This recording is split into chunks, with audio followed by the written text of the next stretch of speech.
Ladies, gentlemen, and tarnished of all ages, one of my favorite weapons in the game has finally gotten a buff to make it actually noteworthy, properly worth using and talking about: Ghiza's Wheel, the pizza cutter of death. And so today we'll be building around it entirely, making it actually able to cut through any enemy that you come across, and talking about why exactly this weapon has been able to be thrust into the spotlight once more. The main thing going on with the weapon is a good bit of versatility. The weapon skill absolutely destroys some enemies and bosses, but the ones that it doesn't, the heavy attack combos, are still extremely strong due to the way that the weapon functions. Essentially, the skill just has you thrust the weapon forward and spin the saw blade endlessly until you run out of stamina, FP, or if you choose to stop it yourself. The trick to make this work particularly well then is of course having really high poise. With high poise you get to have an experience like that Melania phase 1 that I opened the video with, where you just hold the saw blade down and eat away at her health until you get a bleed proc, triggering some of our damage bonuses, and then the spinning saw does even more damage as a result. The damage of this ability isn't insane, but it is good enough that it outdoes doing regular attacks for as long as you can hold the button down, and on top of that the FP consumption is extremely low and the stamina usage is far lower than normal attacks, so if you have the opportunity to just attack for ages without interruption, the weapon skill actually does quite well. So what was changed with the weapon in patch 1.09 to make this happen?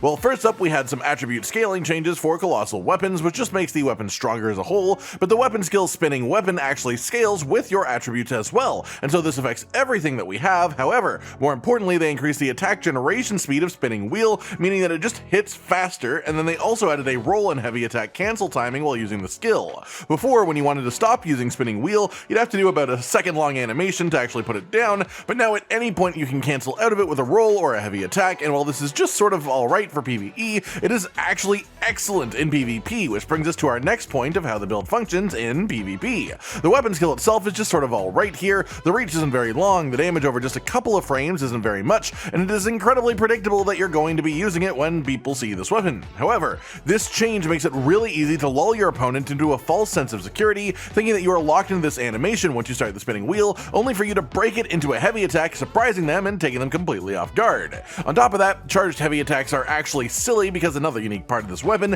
is that if you charge the heavy attack, it actually has multiple hits, which does a ton of damage if you can connect. The only negative for the weapon at this point in my mind is that it still for some reason doesn't work with these successive hit bonus talismans and such. At least the weapon skill doesn't, and if it did, then this thing would be an absolute menace. But as it stands, it's just sort of in the quite good category now, not quite the stupidly strong category. That said, those bonuses do apply to the multi-hit charged heavy attacks, so depending on the way that you want to play, depending on the boss that you're against, you can always change up some of your talismans and such to try and focus on those and mix the build up a bit. The one that I'm presenting today, however, is mostly based around buffing the weapon skill and buffing our poise a massive amount so that you can just sort of carve through enemies. With all that said then, let's dive into what you actually need to make this work the way it is in this footage. First up, of course, is the weapon itself, Ghiza's Wheel. You get this in Volcano Manor itself by defeating the NPC invader that spawns on the second floor of the manor proper.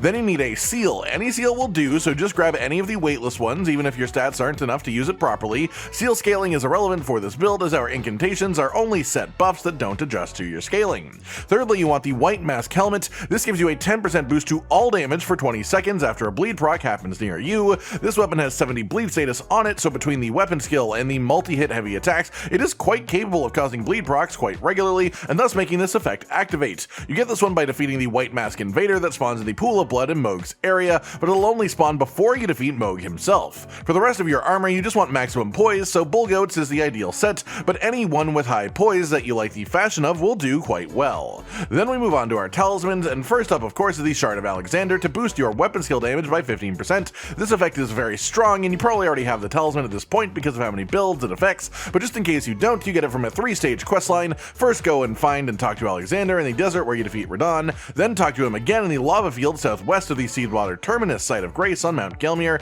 then lastly go find him in Crumbling Farum Azula by the Dragon Temple Lift site of Grace. After that we have the Lord of Blood's Exultation talisman for a 20% bonus to all of your damage for 20 seconds after getting a bleed proc, much like the White Mask helmet. You get this one from the boss of the Lanedale Catacombs dungeon under the capital city itself. Yes, the sewers. Then tertiarily, you want the Erdtree's Favor +2 talisman for a sizable boost to your maximum HP, maximum stamina, and maximum equip load, making us capable of wearing all the things that we have on. And you get this one in the little area over here after the city has turned to ash by coming back in from the mountaintop of the giant side. Then finally for talismans, you want the Dragon Crest Great Shield talisman for a massive boost to physical damage negation. A lot of how this build works is just sort of attacking while you're being hit, but of course you still take the damage, so reducing that damage helps quite a lot. To get this one, you need to go to the Erdtree region and the drainage channel Site of Grace, head out the eastern exit, and then across some branches, onto some archways, onto more branches, and more archways until you get to the roof. Drop down the hole in the roof, and on the balcony that you see on your left is a chest containing the talisman. After that, let's talk about our wondrous Flask of Physic. The first upgrade that you definitely want is the Green Spill Crystal Tier, which boosts your max stamina by 15% for 3 minutes after drinking your flask. Stamina affects both our ability to use lots of regular attacks, but also how long we can hold down our weapon skill, so this matters quite a bit, and you get this one near the Minor Erdtree in the Mistwood area. Secondarily is a bit of a personal choice. Personally, I like going for the Thorny Crack tier to boost damage on successive hits, specifically for the charged heavy attacks. Again, this doesn't affect the weapon skill, sadly, but for any boss that won't let you hold down the weapon skill, charged heavy attacks are great, and this helps boost the damage of those. Then for our actual spells, we have the two classic choices that go into most builds: Golden Vow, which is a 15% buff to all damage and a 10% buff to damage negation for 80 seconds after casting. You can find this in the Corpse Stench Shack on the eastern side of Mount Gelmir. And then Flame Grant Me Strength. This gives you a 20% boost to physical and fire damage types for 30 seconds after casting. This one isn't always useful, it depends on the encounter. To bring this build to tip-top shape, you want to actually have the Iron Jar aromatic item. And essentially any boss that you can negate flinches from with the amount of poise that you get from our armor combined with Iron Jar, you want to do that and then just hold the weapon skill against them as much as you physically can. If the boss is still capable of flinching you even through Iron Jar, then don't bother with it really. Use Flame Grant Me Strength, use the weapon skill if the boss gives you a big enough opening, otherwise just go for charged heavy attacks for the multi-hit. To get Flame Grant Me Strength, simply head around the back of Fort Gale on the western side of the Caelid region. With all that covered, then let's talk about your attributes for this one. First and foremost, you want to do your Vigor. 40 is doable, but 60 is far more comfortable. Then you want 49 Endurance. This is the minimum required to use everything that we have equipped, which I know is quite hefty. You want 25 Faith to be able to use our incantations, and then for damage you want to sort of split between Strength and Dexterity, as the weapon has inherent quality scaling. Essentially pop Strength up to 54, as we can buff this by two-handing the weapon. At 54 Strength, you get the equivalent of 80 Strength when two-handing, which is the soft cap for damage scaling. Then put any remaining points into Dexterity. You can put a few into Mind as well, but the FP cost of the weapon skill is negligibly small, literally 3 per second channeled, so FP isn't a big consideration for the build at all. And that's it, everyone. The build to make one of my favorite weapons around, Ghiza's Wheel, into a pretty strong and reliably menacing weapon for your enemies, carving up any foes in front of you and making them wish that the devs would just stop passing the game and making these weapons even stronger. I hope you've enjoyed this build. I know I enjoy using this build, and I hope you'll enjoy it too if you try it out for yourself. Like if you like the weapon, subscribe to the notification bell for more, and most importantly, ladies and gentlemen, until next time, stay sweet.